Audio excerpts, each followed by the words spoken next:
of God to us. Liver. Thank you. All right. So first off, thank you, Josh. And I'll just tell you, we have, within our summer staff here, we have some incredible talent. Now, Josh is past summer staff, but he's sort of back. And between him and Nate and Susan that you saw up here this morning, and then there are others that come and go throughout the year, we are blessed with just phenomenal worship. And it's just really, and it's heartfelt, and we really appreciate it. So thank you. I'm Todd, and you've seen my wife, Michelle, running around. She's that tall, stunning woman running around in the dining room and working in the avenue and wherever else that she's needed. We are the summer staff parents here at Harvey Cedars. And then that's now. So what that means is come the end of May, the beginning of June, we go from having our own 5 kids to having an extra 50 to 60 that we run around, chase around, and deal with. And we absolutely love it. It is awesome. It is a story in itself for another time of how God got us here. But I'll just tell you this. He called us into ministry probably 13 years ago. We've been here about 3.5 years ago. And if he told us what we would be doing in that ministry, we would have run for it. I'd have been Jonah 2.0. I'd have been gone. And there's no way. If you told me I was going to work, I was going to speak to people. I was going to deal with teenagers. Teenagers scared me. There was just no way. But it's just amazing how God works. He calls you, and then you say, okay, what is it? And he works on you, and then you end up someplace awesome like this. So it's cool, and I appreciate it. During the wintertime, we have a gap year program you may have heard of called Waypoint, and that'll be starting up in just like 2 weeks. So we'll have 10 students in our Waypoint program again this year, and they're here being mentored all through the wintertime. So awesome stuff that we get to do. So, yeah, we arrived here the middle of summer, 2018, and had no idea what we were getting into. I had spent 15 years at some point working at a huge jail down in Florida. My other job after that was working at a pump company. None of those had a whole lot to do with ministry. God called us into ministry, and this was our first spot. And we showed up here, and I remember walking in the staff lounge. Now, 15 years in a jail. And I walked in the staff lounge, and I saw all these teenagers on their phones, and they looked up at us and went, and went down like this, and that was intimidating to me. It's like, oh my goodness, what am I getting into? And it's been awesome. So we get to do this and mentor these kids and get to speak with them, and it is phenomenal. So that was our first year, halfway through 2018. 2019 was a fairly normal year.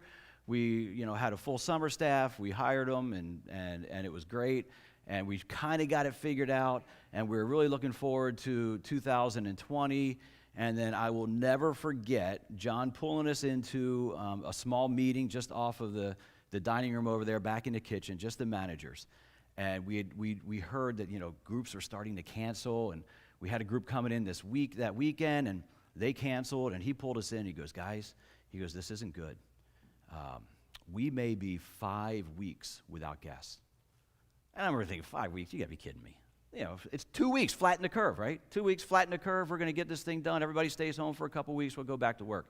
And so, 5 weeks turned into 5 months, and then it just rolled on. And so in that time, God worked in this place in amazing ways.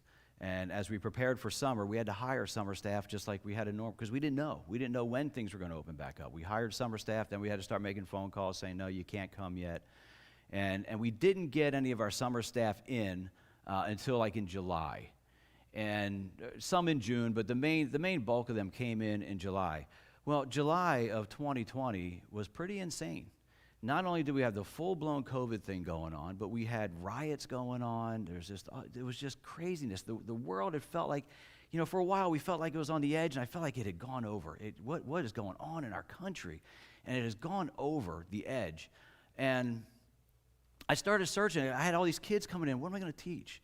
What do they need to hear? And I kept looking at all these people that were doing these crazy things in the news and going, what are we going to do about them? What do we do about them? And I like to say that God gave me a verse, and I guess he kind of did. He did it through, I think he did it through Casting Crowns, believe it or not. And I kept hearing their song, and then the verse would come to me, and that is out of 2 Chronicles. And it's probably the most well-known verse in Chronicles. If my people, who are called by my name, will humble themselves and pray and seek my face and turn from their wicked ways, then I will hear from heaven and I will forgive their sins and I'll heal their land. I remember thinking, that's great, but what do we do about those bad people? And that just kept coming back to me. So I thought, okay, I got to dig into this verse. And it's a verse that I had known, and I've really learned a bunch since coming here and really studying to give messages and present to the summer staff, how much context makes a verse come alive. And there's so many verses that we know, and we pin them up, on our refrigerator or whatever, and they have some meaning to us, but until you dig into that and look at the context, why was this being said, what was going on at the time, that verse will really come to life. And sometimes we look at that verse, we find out, I've been getting the whole wrong thing out of that when I look at it through context. So I wanted to dig into this one and go, what was the context? What in the world? I knew that it was God speaking about the nation of Israel.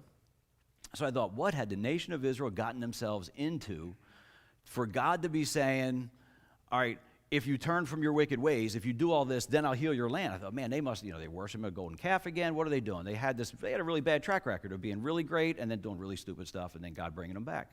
So I thought, where were they? So I dug into it. And I was surprised to find out that at the time that this was written, and when God was saying this, he was saying it to Solomon, that Israel was not in trouble. Israel had not messed up. Israel was actually at the pinnacle as a nation. They had arrived. Let's talk about what was going on there. And all this is in 2 Chronicles. So you had Israel, they were in the promised land. They had their king, right? They had Solomon, who was the wisest king to ever live. And Solomon was given an awesome task by God to build the temple. And so Solomon got to build the temple. David wanted to build the temple, but God had told him, no, there's too much blood on your hands. You're a warrior. There's too much blood on your hands. You can collect stuff. You can start the fundraising project. And he did. He did a great fundraising project. And then Solomon got to build it. And at the same time, Solomon was also building his own palace at the same time. And so when it was all said and done, they had this incredible festival to commemorate and to dedicate this temple. And during this time, Solomon puts out it's got to be one of the longest prayers in the Bible, because it takes up about a page and a half in mine. And so he does this great long prayer. All the nation of Israel is there. And when he ends his prayer, God sends down fire from heaven and consumes the sacrifice that he had sitting there. And all the nation of Israel gets to watch this. Right? And then after that, he sends the glory of God. And I'll just read it. I'll read what happened there. In chapter 7, verse 1. When Solomon finished praying, fire descended from heaven and consumed the burnt offering and the sacrifices, and the glory of the Lord filled the temple. The priests were not able to enter the Lord's temple because the glory of the Lord filled the temple of the Lord. And the Israelites were watching when fire descended and the glory of the Lord came on the temple. They bowed down on the pavement with their faces to the ground. They worshiped and praised the Lord. They had just witnessed something unbelievable. God came through in a huge, huge way. But it didn't end. That wasn't like the end of their festival. They partied for 7 days. 7 days that they just threw this huge festival. In fact, it tells us that they sacrificed 22,000 cattle and 120,000 sheep. I mean, that's a lot. That's a lot of praising God. That's a lot of giving thanks. That is a nation that understands who God is, because they just had a close encounter. They just saw him. So all this is said and done, and then right at the end it says that so Solomon finished the Lord's temple and the royal palace. Everything that had entered Solomon's heart to do for the Lord's temple and for his own palace succeeded. So basically, everything he touched turned to gold. Everything worked. And so Israel's flying high, and Solomon goes home. He sends them all home after 7 days, and the Bible tells us that they went home praising God to their houses, and it probably followed on in their houses, and I'm sure they just talked about it for weeks. And Solomon goes back, and the Lord answers his prayer. So mind you, they're at the height. The Lord answers his prayer, and he says, God says to Solomon, he says, I've heard your prayers, and I've chosen this place for myself as a temple of sacrifice. If I close the sky so there's no rain, or if I command a grasshopper to consume the land, or if I send pestilence on my people, and my people who are called by my name humble themselves, pray, and seek my face, and turn from their evil ways, then I will hear from heaven, forgive their sin, and heal their land. Dude, what a downer. Dude, they're all like, we've got this. We got God. We love our God. And God's going, yeah, but when all this happens, if I do all this, Solomon, I got a way out for you. And all I can say is that God understands human nature. One, Israel had a track record. They were up and down, bounced all over the place, and made a mess of everything. But God understands human nature. And what he understood was, yeah, right now, all this is awesome. All right now, they're all on fire, and everything's great. But the stories are going to die out a little bit. And he could see a time in the future when the temple wasn't quite as shiny and new and not quite as exciting. And it became a place of burden to take your sacrifices. People were kept away from it at times. And then, of course, the marketplace was set up there, so if you didn't have quite the right sacrifice, they could sell you one at a very high price, and it would become not the place it was. And Grandpa would still tell the story. The kids would come and sit at Grandpa's feet and say, tell me about the new temple. Tell me about what happened when the fire came down. And he would tell them and keep it alive. And then Grandpa would go away. Grandpa's gone. And there's no one left to tell that story. And then what happens? People from other nations start coming in, and the kids go over to play with, I don't know, Ahmed over here. I don't know.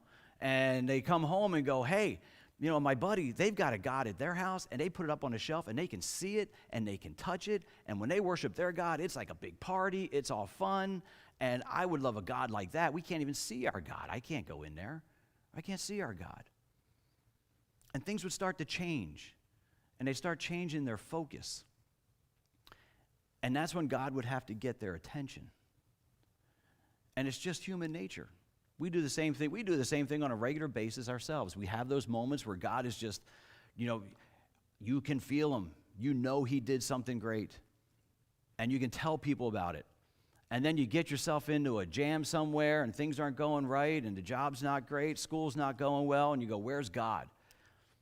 It's one of the biggest things I hear from our summer staff is I just don't feel God. I just don't feel him. And where is he? Life is tough. Where is he? So God knew human nature, and he knew that there were times that he'd have to get our attention, and he gave us a way out of it. And then my thought, as I'm studying this verse, I thought, well, that's great, that's Israel. Is that just a promise for Israel? Because, my people.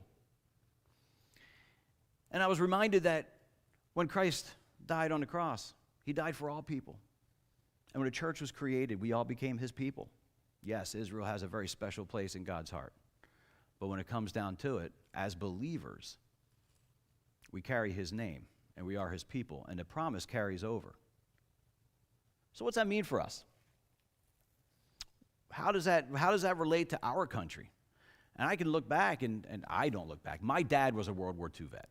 Okay, my dad was born in 1924. He was really old. And he served on an aircraft carrier in the Pacific, and he had a front row seat to kamikazes and all that kind of stuff.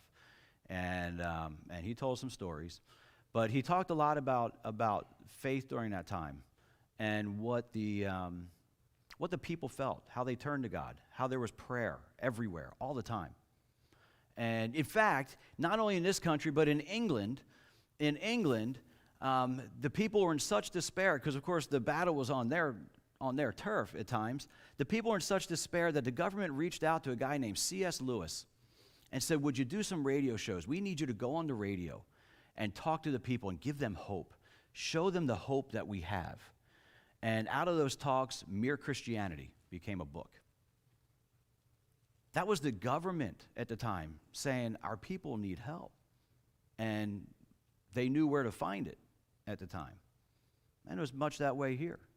And we've gone through our times. 9/11 was another time where I thought, man, maybe we'll get a revival out of this. And for a little while, everybody went to church and they prayed, and it was really, it seemed like something. But it fades away. It fades away. And so then I fast forward again to last summer and watching what was going on and having a fit that those people would do those things.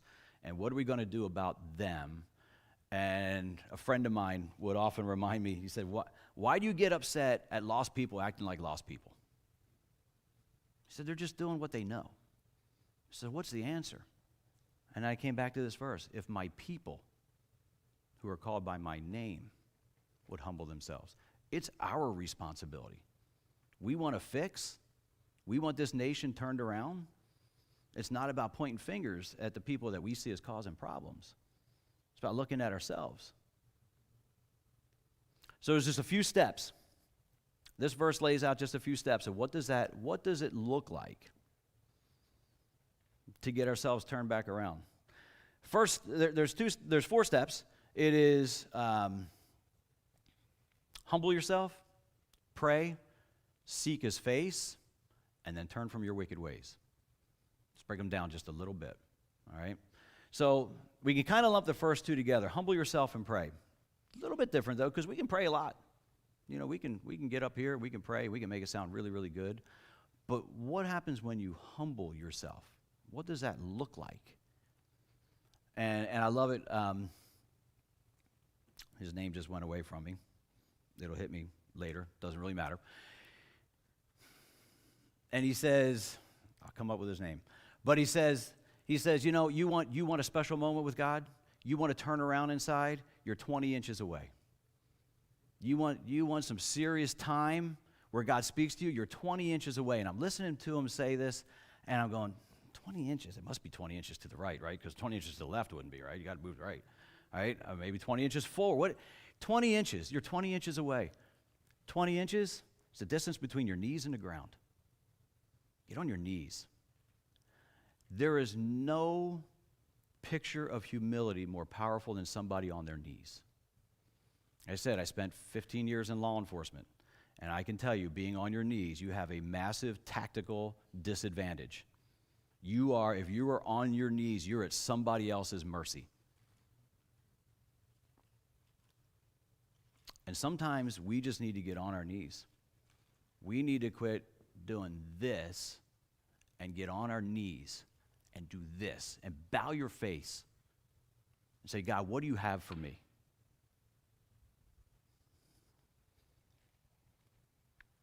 And seek his face. And when we do that, we seek his face. So what is seeking his face? What's the other option? What else would we seek? Well, typically we seek his hand. Usually we want God's hand. I think a lot of times, we see God as kind of our little cosmic ATM, ATM for blessings. ATMs are those machines that we really don't care about. You don't really think about them very often until you're sitting in a restaurant here on the island and you've just ordered, they delivered your food, it's a really great meal, and you look across and it says cash only. And you go, oh. And you're looking at, for me, I'm looking at Michelle going, you got any money? She said, I ain't bringing you cash, right? And suddenly you want an ATM. Suddenly I need an ATM machine. You get the waitress, you go, hey, you got an ATM machine? And they're all too thrilled to send you to their ATM machine right over there that'll charge you $3 to get your money out. But when you need an ATM, you need an ATM. When you don't, you really don't care about an ATM. I think a lot of times we treat God just the same way.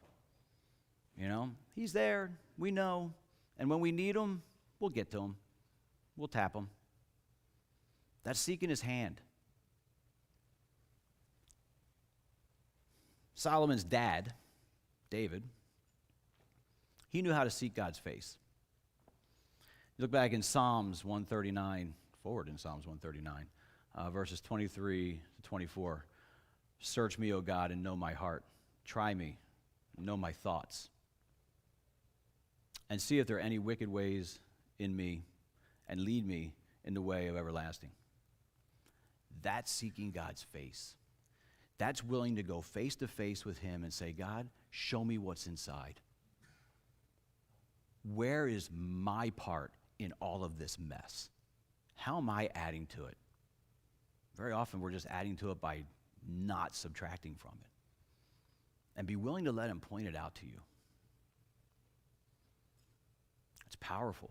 Scary. It's a scary thing to do. God's face is not a comfortable place to be in. His hand is much more fun to get blessings and all that stuff. But to dig deep inside, we need his face. And then we take that information because he will point stuff out to us. And we take that information, and that's the next step. Then the kind of the final step there is then we turn from our wicked ways. We change as a people. We change because God's directing us to change. And he's pointed the things out that need to be changed. So that's called revival. That's how revival happens. You know, we could look at this time and go, man, we need revival, right? Who's the next guy that's going to bring the big revival? Where's the Billy Graham, Billy Sunday, some other Billy, any other Billy that could come? Somebody fill a stadium and change this place, right? And we want to change. We want somebody to come do it. I'm here to tell you, revivals don't start in a stadium. Revivals don't start in a mega church with great worship. Revival starts right here in the individual. And when his people collectively look inside themselves and go, God, show me where I need to change. What's my part in this? What do I need to change? And then are bold enough to go out and do it and make the change, that's when we see God do outrageous things. You know, what does healing look like for our country? I don't know. I don't know what God's ultimate plan is here. I don't think what we see going on around is exactly it, though. I think he's got better. I don't think he's done with us. I pray that he's not done with us. I don't know what it looks like, but man, I'd sure love to find out. I'd like to see what the potential could be if each one of us as believers humbled ourselves, got on our knees, prayed, asked for his face to show what's inside of you, and then was bold enough to go ahead and change it. I think we could do amazing things. Now, that is great news. That's great news because God didn't say that we had to do anything outrageous. He didn't say that we had to go change anything. But he showed us that there's a way out, and he is the way out. We just have to humble ourselves. Simple as that. So that is my challenge for tonight. And nice, we can wrap up just a little bit early. Spend some time on your knees. It's amazing what humility will do. And don't be surprised if there's a bunch of emotion that pours out. It's okay. Let it go. That's what we need. I just pray. Father, I thank you for this time.